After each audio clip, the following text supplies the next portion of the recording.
You're looking live at the cast of the morning meeting. Welcome, everybody, the final day of the Democratic Convention. Tim and I remain in Chicago. Sean remains in his lair, his Batman villain lair, whatever that is. Not sure where you are, Sean. Thank you for joining.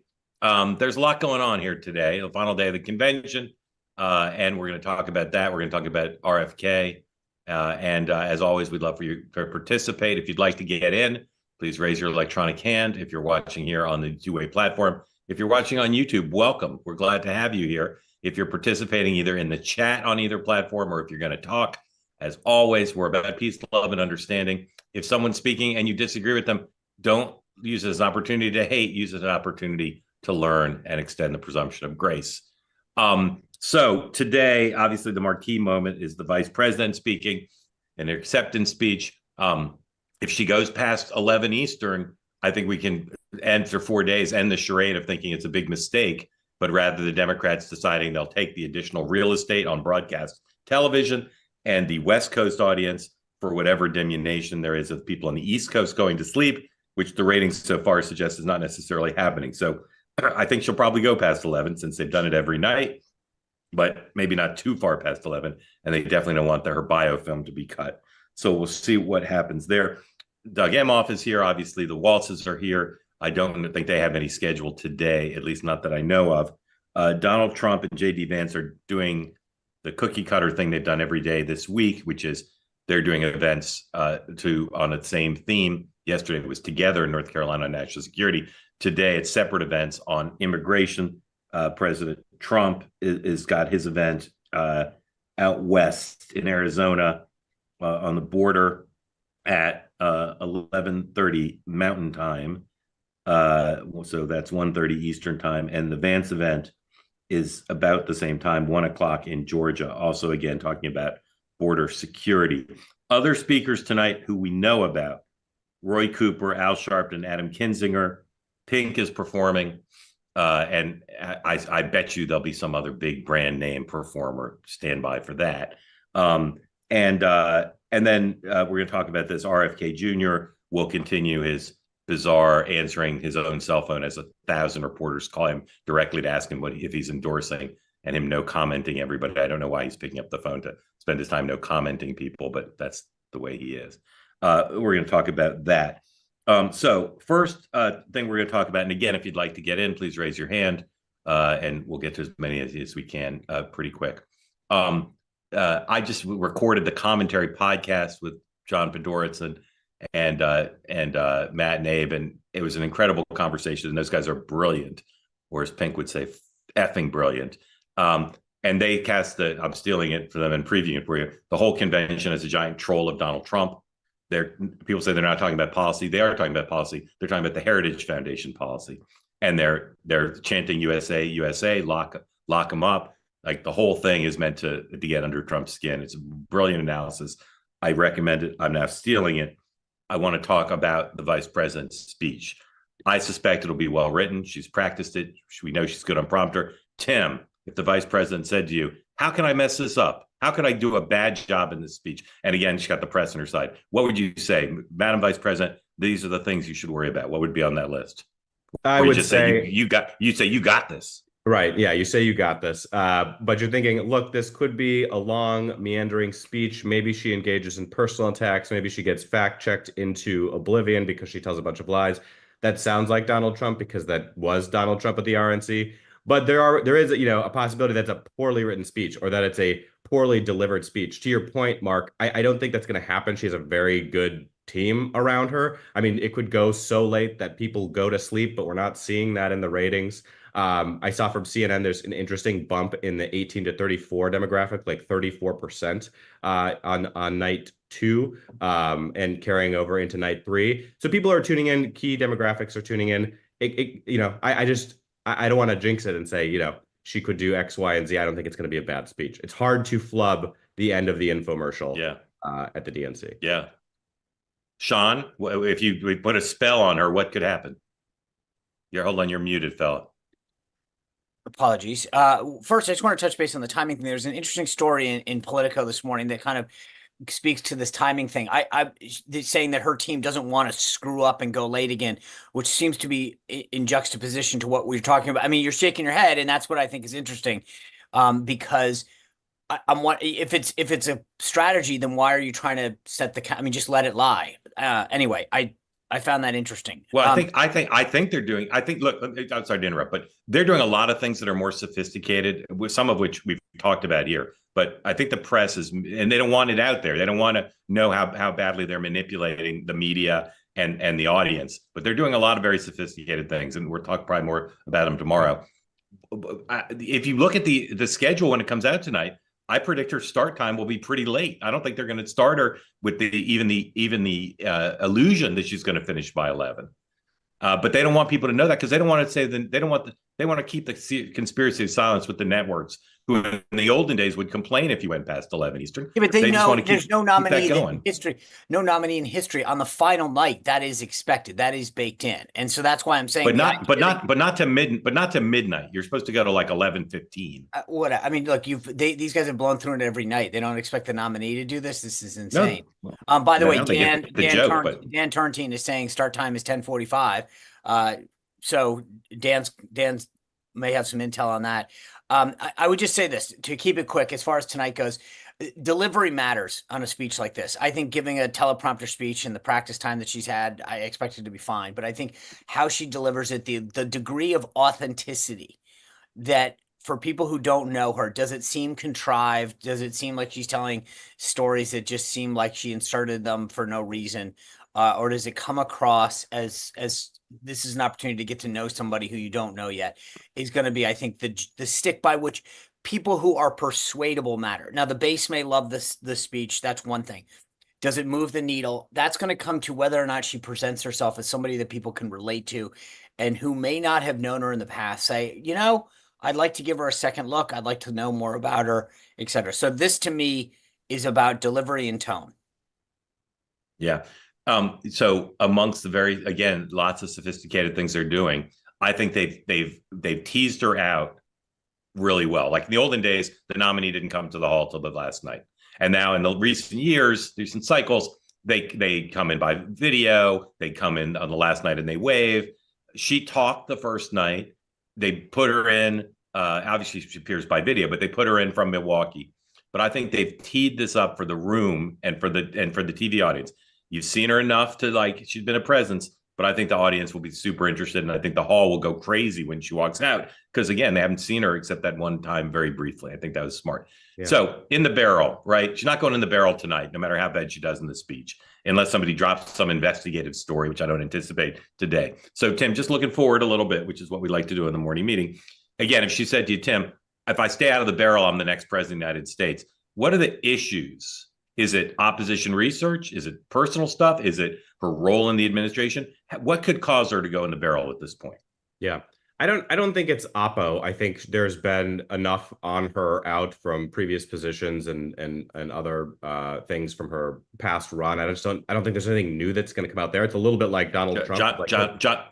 John McLaughlin would say wrong to that, but wrong. But go ahead. He'll find it's like Trump, right? Like he'll find novel ways to say crazy things that will spin up the media. But there's going back and digging into like his management of hotels, we're not going to find anything. There was a treasure trove in 2016, but not anymore.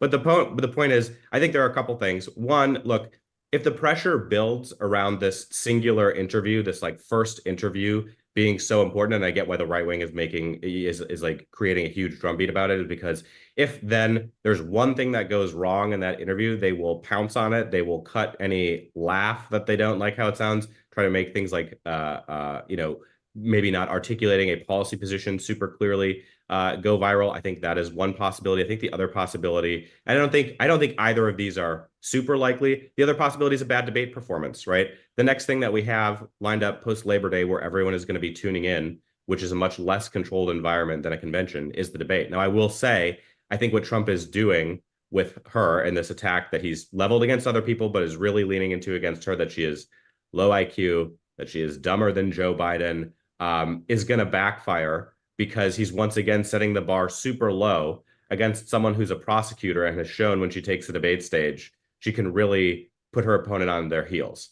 So could a debate go poorly? Yeah, absolutely. Could an interview go poorly? Yeah, absolutely. I don't think either of them will result in her being in the barrel, but it's not out of the realm of possibility. Look, I'll keep this quick. Sean. I think the thing is, this is sort of your Access Hollywood type thing. Trump, obviously, very different standard on how he handles things. If she comes out with some tape of her saying something from her days in California that's crazy or nutty, that could affect her trajectory or cause her to have to respond a lot quicker. That to me is the more likely scenario. Okay. Kennedy. Okay. I think, again, great conversation on the commentary podcast.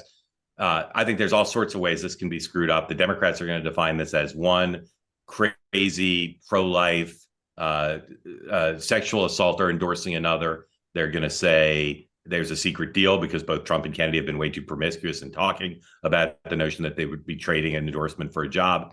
The Democrats already have a huge comms operation and research operation up and running about Kennedy that they'll turn towards muddying up this endorsement if it happens. I think it will. And Trump now, as was pointed out by John Podhoretz, Trump will now be inclined to cater to conspiracy theorists and all the parts of the Kennedy faction that are not the last people in the world he should be talking to.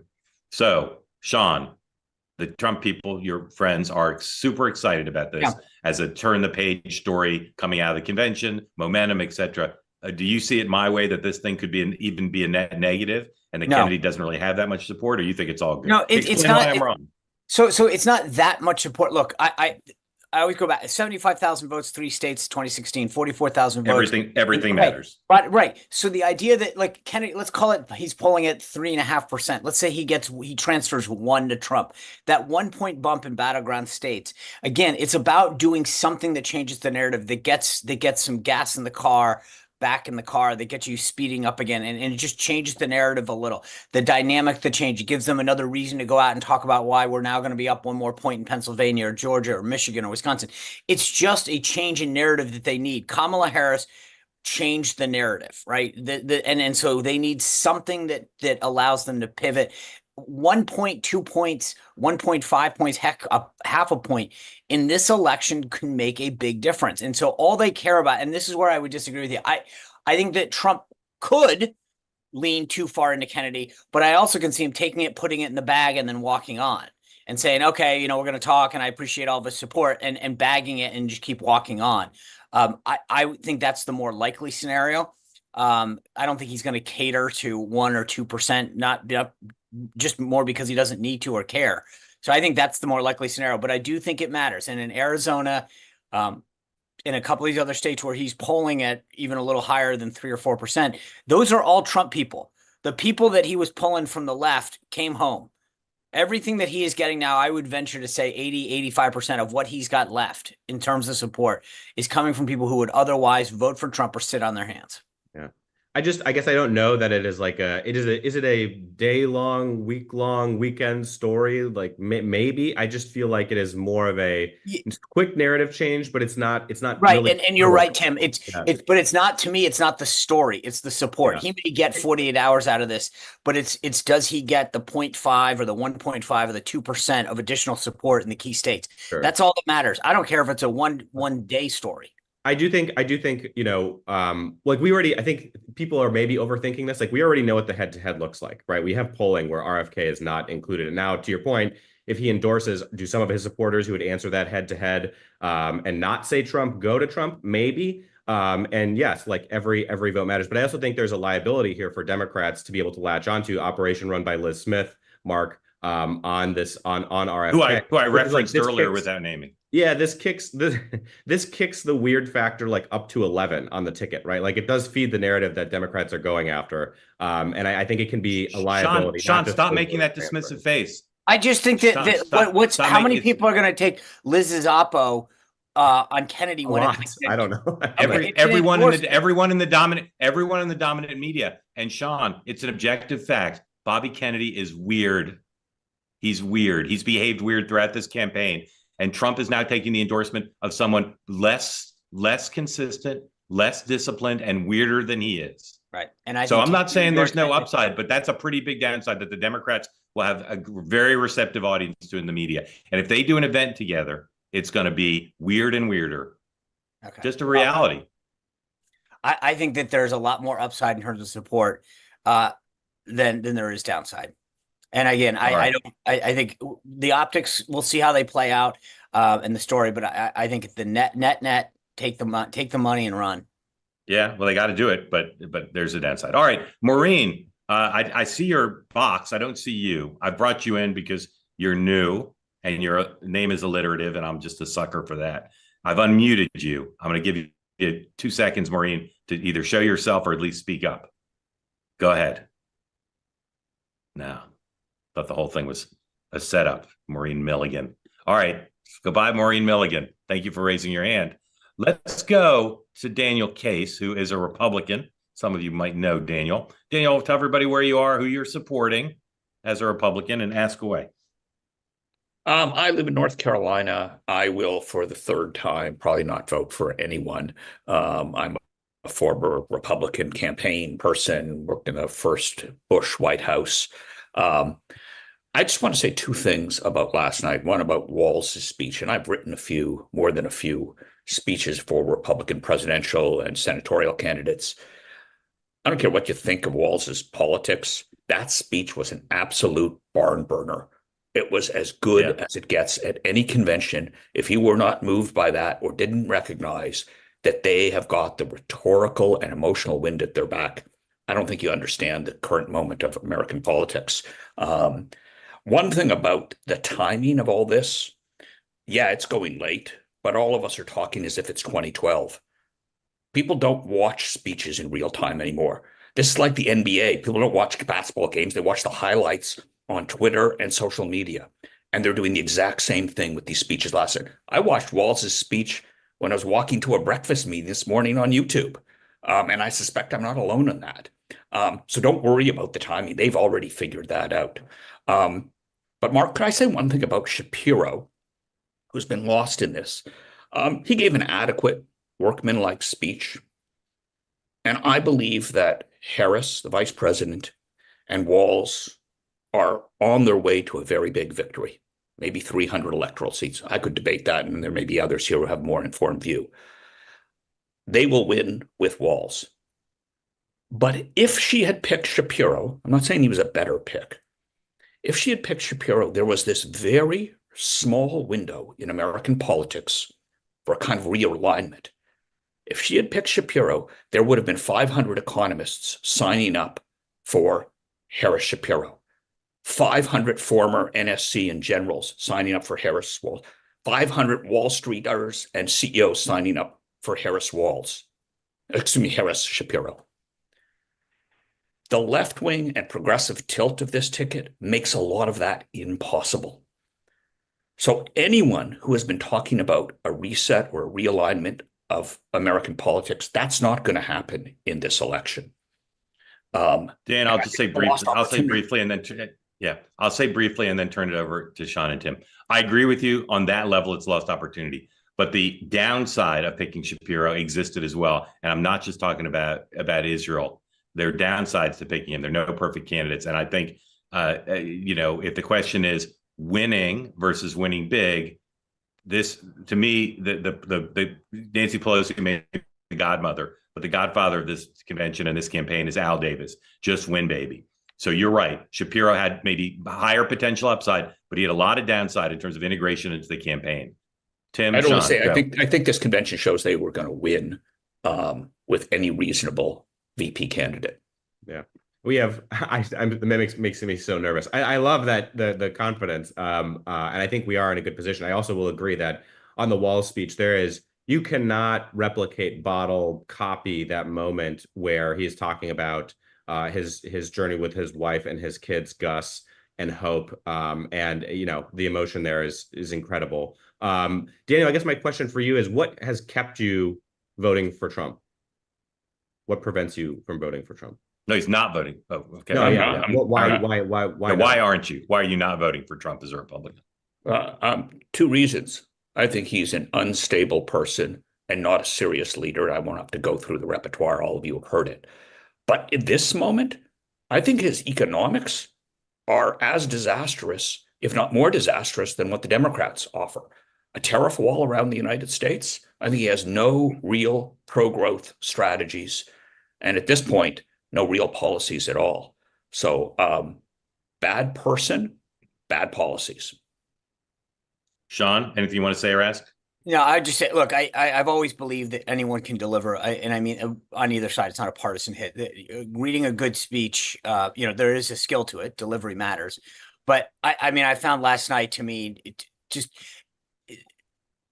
so in disbelief of for all this discussion about the truth and misinformation. I mean, some of the stuff that he said last night was patently false. It misrepresented his record. I get it. Delivering the speech and selling it, okay, that's one grade.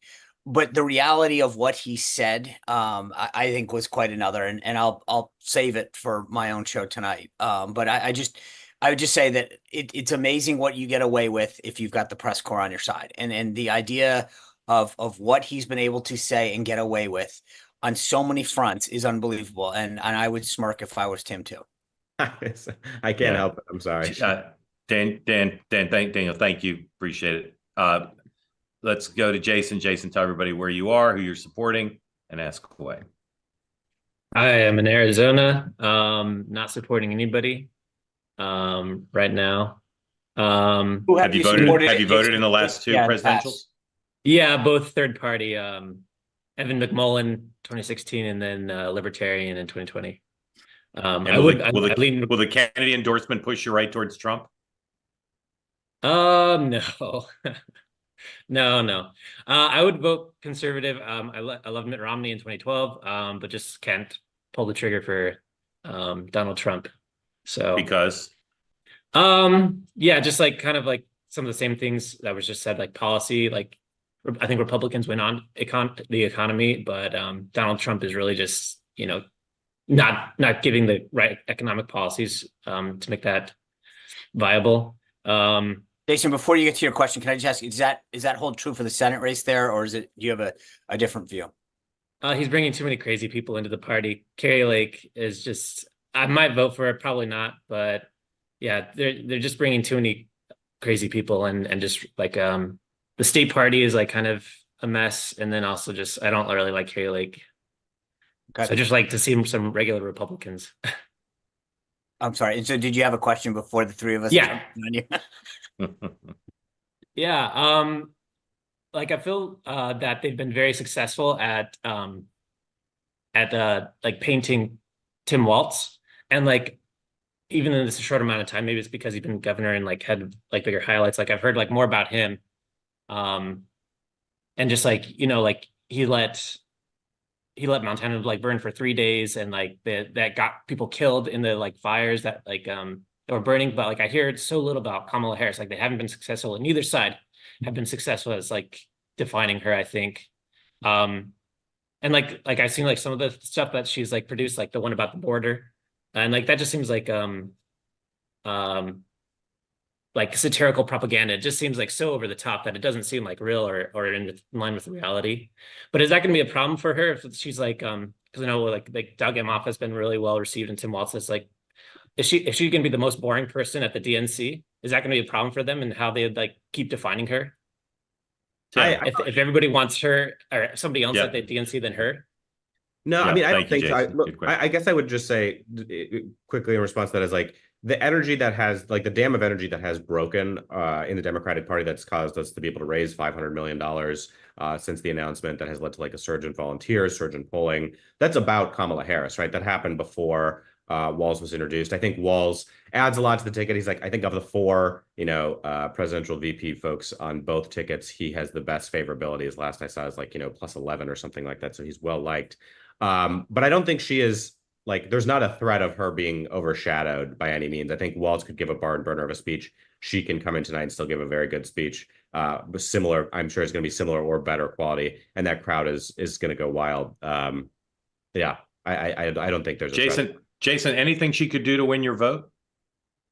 I think she had a chance when she was picking her VP. Maybe if she came on board and said she was going to try to do more of a unity ticket, bring Republicans on board, because like I'm just waiting for something for her to moderate, like, I just don't believe her if she's gonna like moderate on policy. I have to like see like some actual like, putting Republicans on her staff, I guess. Something like that. Jason, who do you think is going to win, Trump or Harris, and why? Right now I think it's Kamala. But yeah, I think it'll still be close. It's still too early to say. We'll have to see. Why do you give her the edge right now? I mean, she just seems like she's like got the momentum. Like everything is like polling that way. Like I don't know if you've heard of like the Snyder Free the Snyder Cut, which was like a movement in like for movies to like bring like a Justice League movie, and it kind of reminded me of that like for Kamala Harris, where it's all like meme based, or it's all like online. But I mean, you're seeing it in the polls, so I think it's like more real than like something like that, where they just lost millions of dollars for the studio, as opposed to actually being a real based in reality movement. So yeah, I think there's like actual movement behind it. So, but we'll have to see like as it gets closer. Jason, thank you for joining, and thank you for that awesome pop metaphor. Very good. Appreciate it. All right, let's go to Wayne. Wayne, unmute, please. Tell us where you are, who you're supporting, what's on your mind. Hi, Mark. Thanks for having me on. I'm originally from New York. I live in Mexico now, and I'm for Harris. And the question I have is, since Trump is already on record as saying that he's not willing to give public funding to any school that has mandatory vaccines, why aren't Democrats hitting that like harder? I mean, especially with RFK coming on board. I mean, that's something that should terrify suburban women. That mandatory vaccines would not be in their schools. I mean, I don't understand why they don't. Okay. All right, Wayne. Thank you for that. Stand by. Tim, Sean. Yeah. What do you guys think? I mean, I guess my answer would be it's a very target-rich environment. You gotta like pick and choose what you're putting out there, what you're putting paid media behind. But yeah, maybe putting RFK on the ticket gives that another boost. And I agree, it's pretty scary. I would just say if that's an issue for you, you probably already know who you're voting for. I mean, that's not one that I think it pushes people. It's either you're with someone, or you're either with the Trump team or you're with the Harris team on that. Wayne, we have a huge following in Mexico. How'd you learn about two-way in the morning meeting? Yeah, I've been following you, Mark, since, with all due respect. Days. Yeah. All right. Wayne, thank you. Come back regularly. All right. So, guys, anything you want to cover before we close out with a little bit of tease of what's coming up later today? Anything you guys want to say? No, I guess, like keep an eye out. There may be a special celebrity sighting. It's the rumor. Yeah. Besides Beyonce or Beyonce? Oh, well, I was talking about Pink. Oh, Pink's performing. I know Pink's performing. Yeah. I'm looking for a Pink Beyonce duet. It could happen. It could Don't go breaking my heart. That's what I'm predicting. Sean, you love Pink. You couldn't name a Pink song earlier, but I can hum one. No, but if you're relying on celebrities, God bless you. I'm good for tomorrow till tomorrow. Okay. So we sent out the wrong link on YouTube. Apologies for that. Probably the people who need to hear that apology, ironically, are not hearing it because they're not on. But we'll send around the full episode in just a bit. This afternoon at 3 Eastern time, we're going to kind of take stock of where the race is, preview tonight's convention. 4 great guests. Doug Sosnick, a great political strategist, worked with Bill Clinton. Bill McInturff, one of the best Republican pollsters in the country. Former New Jersey Senator Bill Bradley. Former New Hampshire Senator John Sununu. All of them. Now, let me just say one word about that great lineup, which, again, I urge you to tune in for 4 very smart people. We strive for diversity here in every respect, including ideology, which some days we hit and some days we don't because it's the luck of the draw. We want more diversity. Everybody who spoke on this program today, I believe, was a white man. That's suboptimal. We got to get more folks raising their hands with diversity. So every episode, we want to have a mix of old and new folks, but really want to try to bring more people and give a chance to talk. So if you're interested in participating, 3 o'clock today, 9 o'clock Eastern time tomorrow, when the 3 of us will be back, please don't be shy. Raise your hand. It's a safe environment for everybody to participate. We go for diversity in every respect every day. We don't always hit our mark. That's unfortunate, but that is a commitment that we have. So we'll see you at 3 o'clock Eastern time with that great lineup of 4 political experts. We'll talk about where the race stands. And then again, tomorrow, same bad time, same bad channel, the morning meeting, 9 Eastern time, with Tim, Toast of Chicago, America's sweetheart, and Sean, who's also very nice. See everybody tomorrow.